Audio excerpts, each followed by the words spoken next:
Системски пропусти, можности за корупција. Владиниот проект за изградба на коридорите 8 и 10Д е спорен и полн со пропусти, алармира невладиниот сектор. Анализата на Институтот за демократија Societas Civilis открива бројни недоследности. Оттаму предупредуваа дека е спорна постапката за избор на компанија која ќе врши надзор за изградба на автопатиштата, но и укажуваат низ за пропусти при склучувањето на договорот помеѓу владата и конзорциумот Бехтел и ЕНКА.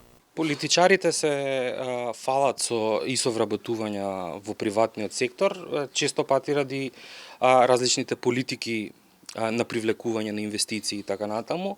Тоа фалење е директна последица на корупција. Според невладината организација, прекршени се деловниците во владата и во собранието. Заштитниот механизам за контрола при носење на вакви одлуки, велат едноставно никој не го покрена. Злоупотребено европското знаменце при носење на овој закон, а во целата постапка се вклучил и председателот Стево Пендаровски, кој го прифатил договорот кој е енигма во јавноста. Искористен е механизмот за европско знаменце уште повеќе за да се скрати таа дебата, иако деловнички председателот не требало да дозволи воопшто овие закони да се разгледуваат под тоа европско знаменце. На очиглед на сите пропусти, иако го имале правото да спречат, тоа не го направили, со тоа возможиле ризикот од корупција, не корупција, туку ризикот од корупција, дека таа можеби понатаму ќе се случи, да се озакони.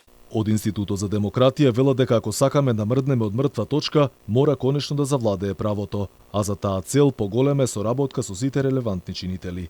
И додека се изградбата на коридорите 8 и 10Д ќе бидат потребни околу 2000 работници од различни профили, само една ископана дупка останува нем сведок на помпезните најави за стартот на изградбата. Иако роковите течат, а владата уверува дека од 22 мај почнале со реализација на договорот, очигледно се реализираат само милионските трансакции. До сега од државниот буџет за Бехтел и ЕНКА исплатени се повеќе од 180 милиони евра, а за жал на терен нема ниту работници, ниту па градежни активности. Останата е само железната рамка каде беше ставена таблата камен темелник, а околу неа сведочи еден куп ѓубре.